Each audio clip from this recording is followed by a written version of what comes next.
Assalamualaikum warahmatullahi wabarakatuh. Hadirin, seperti apa yang telah saya janjikan, channel Dr. Muldoko selalu membuat kejutan dengan menghadirkan beberapa tokoh-tokoh hebat yang selalu berbeda penampilannya. Nah, saat ini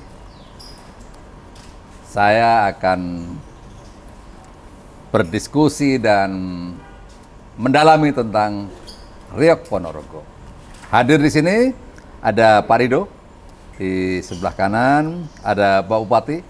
Pak Bupati kalau udah pakai begini udah beda ini penampilannya ya. Berikutnya ada Mbah Pur ya. Atau sore hari ini saya ketemu yaitu para tokoh Riok Ponorogo. Saya selalu punya keyakinan Pak Bupati bahwa budaya itu menyatukan. Dari pandangan Pak Bupati kira-kira benar nggak tuh budaya itu menyatukan? Kalau kita sudah berbicara budaya maka semua akan meletakkan entitasnya, politik lah, ekonomi dan seterusnya. Begitu kita bicara budaya maka semua akan menjadi satu. Nah, contoh di sini nih ternyata ya ada sebuah festival yang reguler dilakukan dan hebatnya teman-teman yang berada di berbagai pelosok ya itu hadir di sini untuk ikut beramai-ramai mengikuti festival itu. Aku ingin tahu pandangannya Pak Bupati, gimana ini budaya itu menyatukan ya? Pertama-tama terima kasih kami diundang di forum yang terhormat, channelnya Bapak Dr. Muldoko, Pak Jenderal, sekaligus beliau adalah tokoh idola kami. Terima kasih. Ini luar biasa. Budaya memang menyatukan, Pak Dokter. Pertama, kami melihat reok saja yang kami miliki itu warisan nenek moyang kami yang sudah ribuan tahun sebelum kami ada sudah ada. Maka kemudian kami nguri-uri. Tapi begitu 2 tahun masa pandemi, festival reok tidak bisa dijalankan karena alasan pandemi dan memang maka orang-orang pada protes, kapan ada reokan? Begitu kemarin ada hara-huru sedikit soal reok UNESCO kemudian terkait sama Malaysia, waduh semua protes dan reokan bersama-sama mengabaikan apakah saya suku apa, apakah saya agama apa, ternyata organisasi apa, diletakkan baju itu benar seperti yang Bapak sampaikan tadi dan reok menjadi pemersatu. Itu salah satu yang kami miliki adalah reok, belum budaya-budaya yang lain. Demikian kira-kira. Terima kasih. Pak Rido, coba kita semuanya, anak-anak muda khususnya ingin tahu bagaimana sejarah reok dan perkembangannya. Itu tunggu-tunggu ini sama anak-anak kita ini. Baik, terima kasih. Jadi kalau bicara kapan reok itu lahir Pak ya, sebenarnya ya bersamaan dengan adanya masyarakat Ponorogo. Jadi instrumen baku yang namanya macan sama merak itu artinya kan berani sama indah. Nah itu masyarakat. Oh itu filosofinya ada di situ ya. Ternyata berani dan indah. Iya. Jadi kalau bicara tahun memang sulit untuk menentukan tahunnya. Tapi kalau bicara karakter masyarakat Ponorogo yang berani dan indah, maka reok itu hadirnya ya sejak adanya bangsa Ponorogo atau orang Ponorogo. Iya. Tapi kalau bicara terkait dengan sejarah yang kemudian dipakai untuk background, Pak ya, background seni pertunjukan. Kita ada 2 backgroundnya itu, sejarah yang berporos pada legenda Bantarangin dan sejarah yang berporos pada legenda Ki Ageng Kutu, Surukuben. Nah, kalau bicara sejarah reok dari aspek legenda, maka adanya tahun abad 14 sama abad 15. Itu yang kemudian dipakai untuk mendasari seni pertunjukan reok Ponorogo yang terkait abad dengan 14 ya? yang terkait dengan Dewi Songgolangit. Nah itu yang versi Bantarangin. Kalau yang versi Surukuben itu lebih ke reok itu dipakai untuk satir bahwa sosok orang Ponorogo dengan karakter berani sampai berani untuk mengkritik penguasa kalau salah. Nah ini pakai legenda yang namanya Surukuben. Tapi penjelingan Mirsani yang pertunjukan singkat tadi, yang di penyambutan tadi, nah itu yang versi Surukuben. Cuma memang tidak lengkap, tetapi kemudian ini yang dipakai oleh teman-teman Koncoreak untuk ekspresi budaya seni reog Ponorogo di masyarakat, di kampung-kampung, dan itu marak sekali Bapak. Iya. Ini aku orang Kediri ini ikut punya emosi yang tinggi nih dengan reog ini. Karena Sogolangitnya ya. Ya, aku ingin tahu lebih dalam nih. Babori apa babori? Ya apa itu? Hubungannya sama Kediri ono tak itu? Ya, kalau untuk hubungan sama Kediri itu memang sesuatu, reog itu adalah hubungan yang sangat erat. Karena apa? Dengan asal usul yang versi Bantarangin, terjadinya reog itu adalah permintaan dari Putri Kediri. Oh iya Putri Kediri. Permintaan dari Putri Kediri dengan Bebono ya Bapak? Iya. Bebono. Sebagai bebono atas serah-serahan manten ya minta apa itu kesenian yang belum ada di muka bumi ini. Dengan bersimbol dengan dua kesenian satu binatang yang berkepala dua. Makanya itu ada harimau dan yang di atasnya merah. Mungkin anak-anak muda belum tahu ini. Sambil ngopi dulu barangkali. Nah, ini dulu. Ini dandanan, salah satu dandanan jatilan yang kami miliki. Oh iya. Jadi termasuk indah, lemah gemulai, dan tangkas. Iya. Berani dan indah. Berani dan indah. jadi terjadinya reog itu hanya karena cinta. Karena cinta. Jadi makanya kita harus mencintai budaya kita. Makanya tadi Jangan sampai dicintai oleh negara lain. Tadi Pak Bupati tadi benar itu. Budaya menyatukan tadi ya. Karena dengan reog itu bisa menyatukan dengan Kediri ya. Ya. Wah. Ternyata indah ceritanya. Dokter, jaranan pun yang milik Kediri itu, di sini juga marak berkembang pesat. Oke. Marak berkembang. Ada ratusan grup jaranan yang milik Kediri. Kemarin ya waktu acara kemarin rombongan dari Kediri itu yang bawa reog ada Pak Hari ya. Dan juga sampai wali kota Kediri telepon sama Pak Bupati. Karena juga ikut apa itu prihatin. Handarben. Handarben prihatin ingin mendukung reog menuju IJH UNESCO. Oke. Dan secara historis itu dikawal oleh Kok literatur. kopi kok ora nek kancane. Nah, camilannya mana? Mosok kopi jen. Kopi kok ora nek kancane. Biasanya wong Jawa Timur ya. Mesti nggak boleh kopi dhewean iki. Nggih, kopi harus koncone. Asli Ponorogan. Apa iki Pak Bupati? Ini kok madu mongso. Dipun incipi sarang-sarang, Rob. Kayaknya apa perlu sebagai abdi yang baik kepada Pak Dokter saya bukakan. Biar bentuk pengabdian. Ini bentuk pengabdian. Top iki. Ini produksi UMKM kami, biar kemudian kita menjadi kota wisata yang dituntun oleh reog itu kita jadikan kota kreatif, maka nanti akan ada efek domino ekonomi termasuk UMKM menjadi begitu. Karena ini bagian yang bisa dimobilisasi. Jadi ini unik ini, mungkin nggak ada di tempat lain ya. Apa jenis ini? Madu mongso. Waktu saya kecil dulu untuk lebaran, hari raya lebaran belum jadi ini, adanya hanya di lebaran nih. Ini sekaligus nih saya ingin memperkenalkan, mungkin sebagian besar dari masyarakat Indonesia belum tahu nih, ada produk yang luar biasa. Ini saya udah nyoba nih, udah gurih, ada manisnya, ada jenang coklat. Oh, buat iya. Iya ini. Nah, jenang kacang hijau. Kurma. Iku? Ini kok jenang kacang hijau. Oh, jenang kacang hijau. Teman-teman sekalian, Anda datang ke Ponorogo, lidahmu akan merasakan sesuatu yang luar biasa. Pak Bupati, saya ingin tahu juga, pasti ya sebuah kebudayaan yang dimiliki itu mesti ada persoalan ya, bagaimana mungkin mengembangkan, apalagi di tengah-tengah lingkungan persaingan dan intervensi budaya asing yang seperti ini. Mungkin ada gambaran sedikit kira-kira kayak apa itu ya? Begini Pak Jendra, perkembangan reog memang saya pikir hari ini luar biasa dahsyat. Tapi kemudian kami juga berpikir, para pelaku, para seniman ini kan harus, reog tidak hanya menjadi tontonan saja, maka ini harus menjadikan kota kreatif dan menjadi ekonomi kreatif yang akan menuntun masa depan Ponorogo. Maka kami tidak berhenti di reog saja. Ini reog kami bangun di ujung barat Ponorogo, ujung barat laut. Kami buat monumen raksasa yang tingginya 126 Kemudian di dalamnya ada museum peradaban yang akan menceritakan rigid bagaimana sejarah Ponorogo, termasuk bagaimana Bathara Katong, Majapahit, kemudian Tegalsari, bagaimana hubungan dengan Solo, dengan apa, biar kemudian anak cucu kami itu secara literasi bisa memahami sejarah Ponorogo tanpa harus mencari-cari. Itu yang pertama. Yang kedua, ini biar menjadi jujukan wisata yang dituntun oleh Reog. Artinya yang sudah diinisiasi oleh leluhur kami Reog, sehingga akan kami proyeksikan agar menjadi masa depan gemilang. Ini biar menjadi jujukan wisata pemikat Ponorogo. Kira-kira demikian. Ini harus kita berikan tepuk tangan kepada Pak Bupati.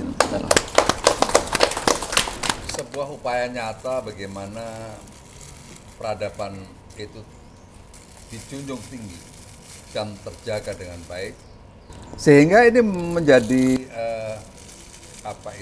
peninggalan yang bervalue tinggi bagi anak-anak muda. Mungkin anak-anak muda kalau tidak dikenalkan secara terus-menerus dan tidak diberi tanda, itu bisa-bisa nanti suatu saat lama-lama hilang gitu. Nah ini Pak Bupati udah buru-buru ya, bikin sebuah monumen untuk menjaga agar budaya ini tetap terpelihara dengan baik. Pak, terima kasih banyak Pak Bupati. Siap, Bapak. Oke, ada Mbah, mungkin ada yang perlu ditambahkan. Apa kira-kira ada kendala-kendalanya ya tentang perkembangan budaya Reog? Apakah anak-anak muda ini masih mencintai atau sudah mulai meninggalkan Reog itu sendiri? Kalau untuk pengembangan Reog, sementara ini kendala-kendala masih bisa diatasi dengan kedekatan kita mendekati untuk pemuda-pemuda sekarang ini. Dan yang lebih penting, kita harus meminta kepada Pak Bupati bahwa tari Reog itu bisa dimasukkan di kurikulum sekolah. Mulok Bapak. Ya, lokal ya. Lokal ya. Dan itu untuk muatan lokal. Pengembangan yang saat ini sudah mulai ada perkembangan yang sangat-sangat bagus. Namun itu semua harus betul-betul kita kawal, karena dengan kemajuan teknologi ini kita juga sangat-sangat khawatir dengan anak-anak kita, cucu-cucu kita nanti akan terlindes oleh ombak kahanan tadi. Nah, itu yang menjadi kekhawatiran kita. Jadi makanya campur tangan dari pemerintah pusat itu kita betul-betul berharap, terutama untuk menuju ICH UNESCO, berpegangan kita itu biar semakin erat untuk andar beni. Iya. Lokal konten harus tetap dipertimbangkan, atau local wisdom ya. Local wisdom menjadi satu konten kurikulum yang tetap dipikirkan agar generasi muda selalu mengetahui nilai-nilai luhur. Ini nilai-nilai luhur tadi. Kita tidak paham bahwa ternyata di situ ada keberanian dan keindahan. Itu value itu. Pasti masyarakat Ponorogo termasuk juga Kediri ya. Pasti punya itu, punya keberanian dan keindahan. Itu luar biasa ternyata ya. Harus berani mengungkapkan keindahan. Mempertahankan keindahan. Luar biasa ini. Sambil ngopi Bapak. Ayo. Menika kopi kali gula cokot. Oh, ngoten nggih. Nggih, menika ukurannya ada di ngeten carane. Bon. Monggo Pak Bro. Iya. Aduh, dari ini.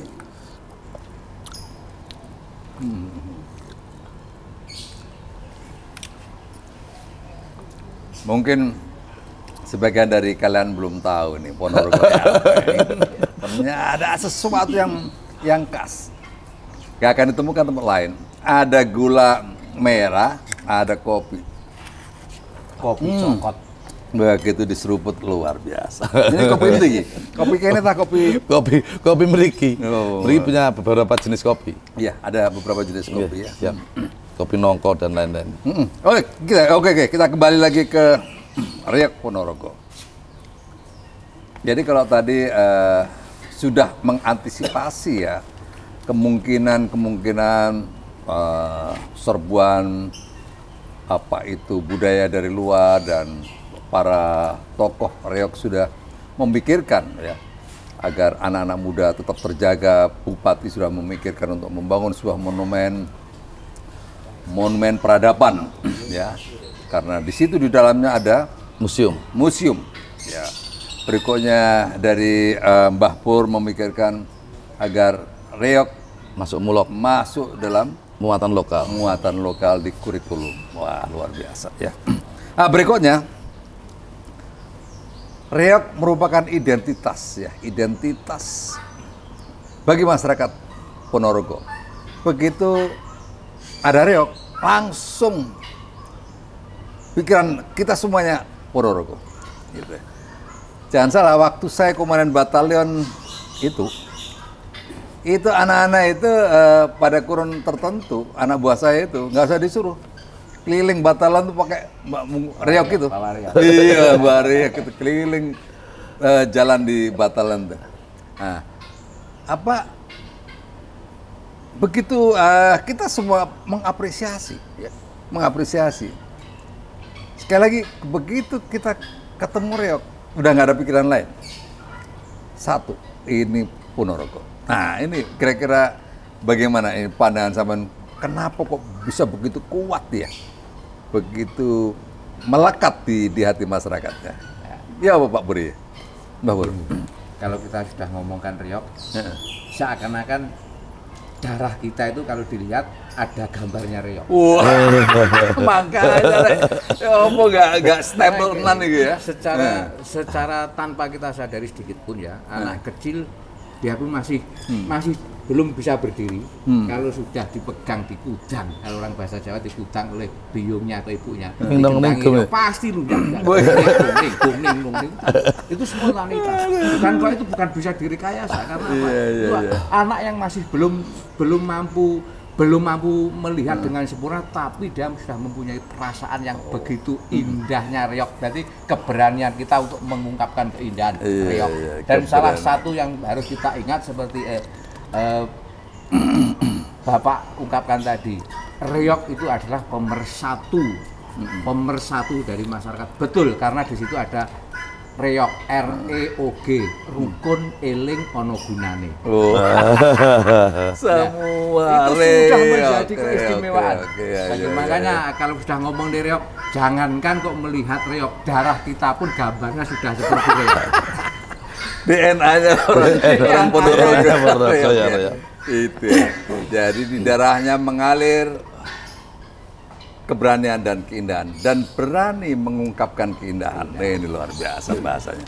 Pak, ada sebuah kegelisahan Pak Bupati ya, dari masyarakat reog ya. Bukan hanya masyarakat masyarakat Ponorogo, tapi dari semua kita tentang nasib reog ke depan ya. Apakah nantinya mendapatkan pengakuan WHO atau tidak gitu? UNESCO? Mohon maaf, UNESCO ya, yang saya maksud ya. Seperti apa sih Pak Bupati kira-kira? Dan seberapa besar perjuangan masyarakat Ponorogo untuk memperjuangkan reog menjadi warisan UNESCO? Ya. Pertama begini Bapak, selera sama yang diinginkan oleh ICH UNESCO sudah kami penuhi semuanya, termasuk naskah akademik, termasuk video, termasuk kemudian kajian-kajian yang dibutuhkan sudah kami penuhi. Bahkan ini Mas Ridho juga salah satu dulu awal mengkajinya naskah akademik beliau. Namun kemudian keputusan politik itu kan ada di Indonesia. Apakah karena per 2 tahun per siklus itu hanya satu elemen yang berhak diusulkan UNESCO. Maka kami kemarin agak bertarung sedikit dengan jamu. Nah, persis yang Bapak sampaikan tadi, WHO. Nah, mestinya jamu di WHO gitu. Itu nggak keliru, tapi mestinya jamu yang di WHO, reog yang di ICH UNESCO karena bicara nggak salah kamar. Itu kita bicara intelektual, bicara budaya, nanti UNESCO. Kalau kesehatan, kemudian kebugaran, nah menikah domainnya WHO. Mudah-mudahan melalui channelnya Panjenengan ini kemudian ada ketukan nurani yang luar biasa kemudian untuk para petinggi bangsa ini untuk kemudian memilah mana ini sehat, mana ini intelektual, mana ini budaya, sehingga kemudian yang diusulkan menurut mimpi kami adalah mestinya adalah reog Ponorogo. Karena pertama, ini terancam punah. Manakala pandemi 2 tahun saja, kami tidak bisa manggung, para seniman pasti tidak bisa mengekspresikan diri. Kemudian turunan dari reog kan banyak Bapak, termasuk pengrajin, penari, kemudian pedagang yang ketika reog manggung dia berdagang, UMKM, dan bahkan banyak yang terhantam oleh situasi pandemi. Maka saya usulkan kemarin USL ini yang terancam punah, maka pemerintah harus tahu itu. Tapi secara komplit sudah kami sampaikan kepada UNESCO, tinggal kemudian UNESCO bakal menilai. Tapi sebelumnya UNESCO ada palang pintu besar, yaitu pemerintah pusat. Di situ adalah Pak Menteri Pak Nadiem Makarim. Mudah-mudahan lewat ini beliau terketuk hatinya dan mampu berpikir jernih, mudah-mudahan reog yang diusulkan. Jika kemudian reog diusulkan, saya menjamin pasti ICH masuk di Ponorogo. Ya, jadi masyarakat Ponorogo khususnya dan masyarakat Indonesia, Bupati sudah mengambil langkah-langkah yang sungguh serius untuk memperjuangkan reog menjadi warisan budaya. Saya ingin memberikan penjelasan kepada masyarakat Indonesia agar lebih paham tentang perkembangan reog yang kaitannya dengan UNESCO, agar kita mensikapinya dengan tenang, ya, dengan bijaksana. Karena ternyata sampai dengan saat ini belum ada klaim dari negara manapun yang mengklaim bahwa reog Ponorogo itu miliknya, kecuali Indonesia. Ini ada sejarahnya, Pak. Yeah, siap.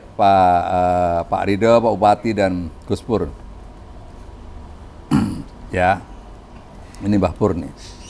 Reog diperjuangkan masyarakat Ponorogo untuk didaftarkan sebagai warisan budaya sejak tahun 2010.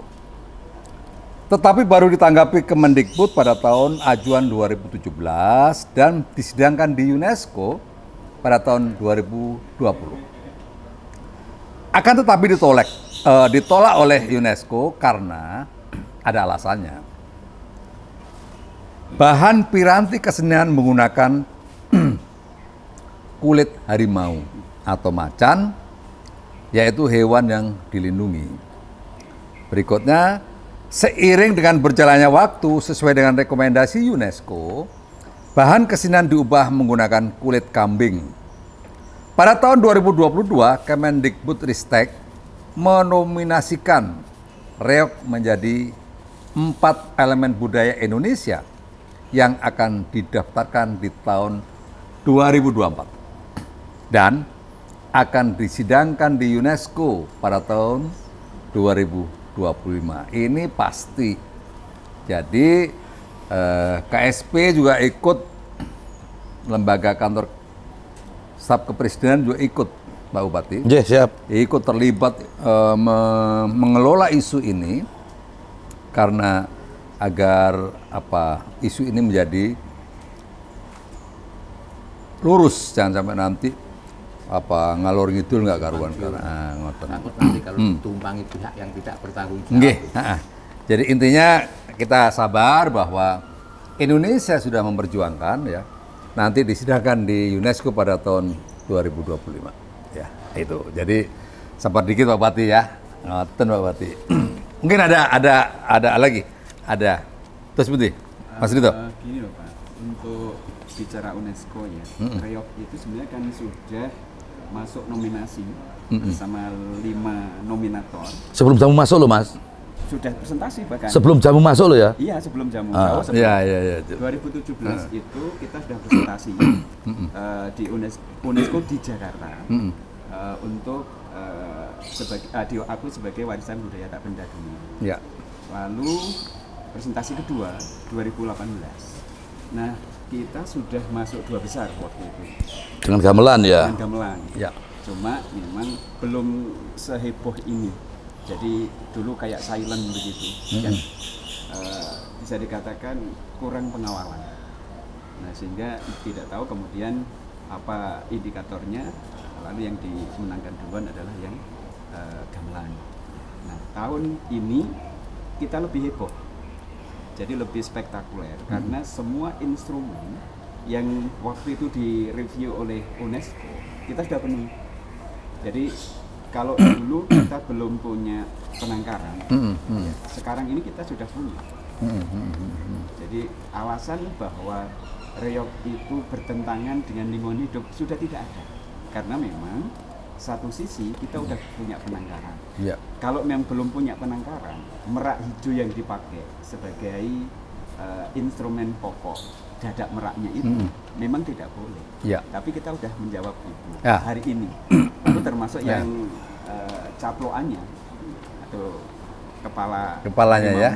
Tadi penjenengan disebutkan itu sudah pakai substitusi. Ya, lebih banyak lembunya bukan kambing. Ya, ini sebuah pesan kuat ke UNESCO bahwa apa yang disampaikan oleh Pak Ridho tadi ingin memperkuat pandangan,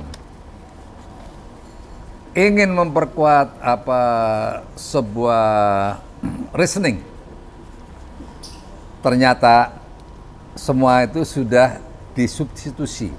Jadi tidak ada alasan itu binatang yang dilindungi atau apa alasan-alasan yang lain. Jadi menurut saya apa yang disampaikan oleh Pak Ridho sekarang ini itu nantinya harus bisa memperkuat pendapat UNESCO tentang reog itu sendiri. Ya. Nah, tadi jadwalnya sudah kita sampaikan dan itu sudah fix karena sekali KSP mengawal ini, begitu isunya terjadi kita langsung respon dan kita kawal itu. Tapi saya gelo. Gelonya begini. Dulu yang ketika dinominasikan bersama dengan gamelan saja, mestinya kan reog 2. Nomor 2 waktu itu, gamelan nomor 1. Kemudian hari ini jamu belum lahir, Bos. Saat itu jamu belum lahir, belum muntup-muntup di usulan UNESCO. Sekarang kami diselip jamu. Nah, kalau kemudian 2025 kami dijanjikan hal yang sama, maka kami diselip oleh elemen lain, maka protes kami bukan tanpa dasar. Mestinya pemerintah pusat juga berpikir, duh, ini reog sudah masuk nominasi saja, jangan-jangan nanti 2025 gagal lagi gara-gara keputusan politik yang berbeda. Maka rakyat berontak, pasti berontak. Pasti berontak. Pak Menteri Pendidikan ini harus mendengarkan ini ya. Terus mendengarkan keluhan masyarakat kesenian Ponorogo khususnya ya. Salahkah kita untuk mempertimbangkan? Terus lagi begini, Bro.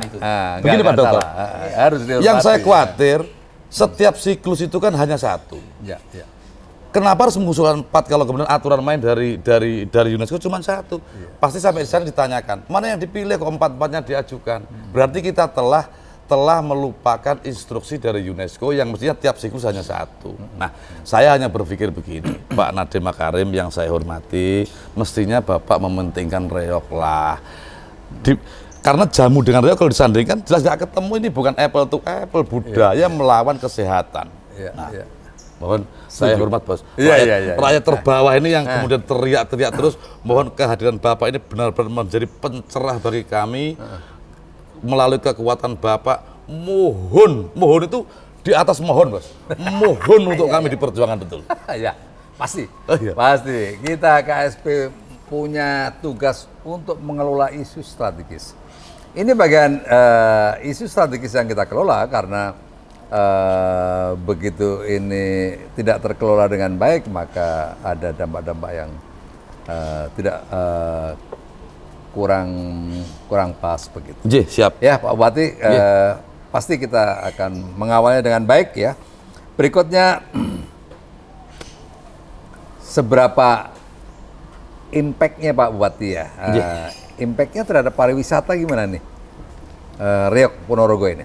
Begini, kalau kemarin sekedar kita menjadikan pertunjukan saja, ini kalau kita bicara wisata, ini hanya menjadi suguhan wisata. Tapi kami ingin reog ini menjadi pemikat wisata. Wisata itu kan harus ada pemikatnya. Orang harus kuat datang ke Ponorogo, harus ada alasan yang kuat. Kami bicara sedikit, Prof, ya, soal geografi. Kami ini ada di tengah-tengah tol. Madiun sama kami jaraknya kira-kira 1 jam. Kemudian Jalur Lintas Selatan di Pacitan, itu jaraknya kira-kira 1,5 jam lah. Maka kami harus bagaimana kami mengelola reok ini menjadi pemikat wisata, maka salah satunya adalah kami buatkan monumen yang tinggi menjulang ke angkasa, lebih tinggi daripada Garuda Wisnu Kencana. Di dalamnya ada museum peradaban yang nanti akan menjadi wisata pemikat Ponorogo. Nah, reok kami telah diberi warisan leluhur. Ini loh, lecah bagus giri, reok ini dadekno objek wisata ben iso nguripi negara itu loh. Saya seperti mimpi begitu sepertinya. Kata kuncinya reok menjadi pemikat wisata. Nah, ternyata tidak cukup dengan suguhan dalam bentuk fisik, tapi ada hal lain yang bisa dieksplorasi dan dieksploitasi ya. Betul, agar masyarakat lebih paham tadi tuh filosofinya tadi, keberanian yang indah. Apa? Berani dan indah. Keberanian dan indah. Keindahan. Berani mengungkapkan keindahan. Wah, luar biasa. Pak Bupati, saya dengar-dengar tadi sudah sampaikan awal bahwa ada itu ya, ada festival reok yang secara berkala itu dilakukan ya. Menikah sudah yang ke-27 kalau tidak salah. Oh, ya. Piala Presiden yang ke-27. Pramilon, saya nanti berpesan kepada Panjenengan, Pak Jenderal. Ini kan Piala Presiden, mudah-mudahan kali ini festival kali ini Pak Presiden kerso rawuh. Betapa indahnya, betapa gembiranya kami manakala Piala Presiden diserahkan oleh Bapak Presiden langsung. Biasanya bulan-bulan apa Pak Bupati? Ini sebentar lagi dari tanggal 11, pas Grebek Suro itu, tanggal 11 sampai 11 Agustus, 11 Juli sampai 11 Agustus. Pas persisnya pada tanggal 29 Juli. Nah, prosedurnya kalau mengundang Pak Presiden harus segera membuat surat lebih awal. Siap. Ya. Membuat surat ke Mensesnek, tembusannya ke KSP ya. Kita akan perkuat nanti. Siap. Gitu ya, agar Presiden kalau dijadwalkan kita memiliki waktu yang cukup untuk merencanakan dari awal. Gitu. Ini kami sedang perencanaan. Nanti tidak hanya sekedar festival saja, kami akan turunkan ratusan reok bahkan hampir 1000 untuk arah-arahan budaya reok di Ponorogo. Dan nanti memenuhi jalan. Ini sudah masuk di kalender. Sudah masukkan Karisma Event Nasional. Tahun pertama masuk. Jadi kalau orang asing ngeklik gitu udah tahu ya bahwa ada festival reok pada bulan tertentu begitu. Akan lebih jos, KSP ikut promo. Ya. Masyarakat internasional, ada sebuah festival yang unik di sini, Festival Reok Ponorogo yang diselenggarakan secara berkala. Dan nanti pada bulan Jawa Grebekan ya. Grebek Suro ya, pada Grebek Suro. Kira-kira bulan-bulan apa itu? Agustus ya? Ini kok 11 Juli sampai 11 Agustus, Pak. 11 Juli sampai 11 Agustus. Jangan lupa ya. Ayo dulur-dulur semuanya ke Ponorogo pada tanggal 21 sampai dengan 29 Juli 2022 untuk menyaksikan Reok Ponorogo. Jangan lupa. Ini sebuah event yang sangat unik, event yang besar karena nanti akan berdatangan dari berbagai daerah ya, termasuk yang di luar negeri datang ke sini ya. Dan yang menyenangkan ternyata saya baru tahu banyak sekali produk-produk UMKM sambil kita menikmati apa itu reok Ponorogo ya. Menikoi kacang hijau. Wah, ini ternyata ini ada sambil mengumumkan bagi teman-teman UMKM yang mau di-endorse oleh bintang iklan yang hebat. Bintang iklan kita tidak tahu-tahu, Bos. Bintang iklan kita Pak Jenderal. Maka komen dan subscribe di channel Dr. Muldoko. Sang bintang iklan yang aduhai. Tapi ngomong-ngomong enak tenan Pak Bupati. Top. Coba mana ini? Yang satunya tadi bisa coba enak banget. Udah. Monggo Pak Prof. Mbak.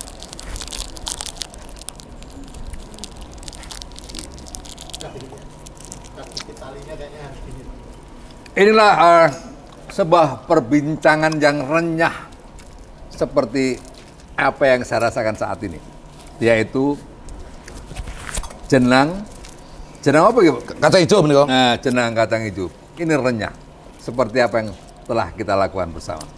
Perbincangan tentang budaya, Dan khusus membicarakan tentang reog, bagaimana lahirnya reog, berikutnya berbagai kendala yang dihadapi, terus reog semakin diperkuat di sini untuk memberikan pendidikan kepada generasi muda, walaupun intervensi budaya lain tidak bisa kita hindari, tetapi budaya reog selalu diperkuat. Khususnya oleh Pak Bupati telah membangun sebuah monumen peradaban yang di dalamnya ada museum sehingga anak-anak muda bisa mempelajarinya.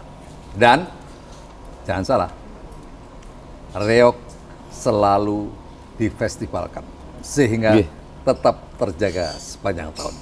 Terima kasih Pak Bupati, terima kasih Pak Rido, Siap. Mbak Pur. Pak Cendra, banget ya. sungkem. Aku sambil ngomong tapi sambil mangan terus. Jangan lupa kita akan sajikan hal yang baru lagi pada kesempatan yang akan datang. Ikuti terus channel Dr. Muldoko. Terima kasih. Assalamualaikum warahmatullahi wabarakatuh. Waalaikumsalam warahmatullahi wabarakatuh. Waalaikumsalam warahmatullahi wabarakatuh.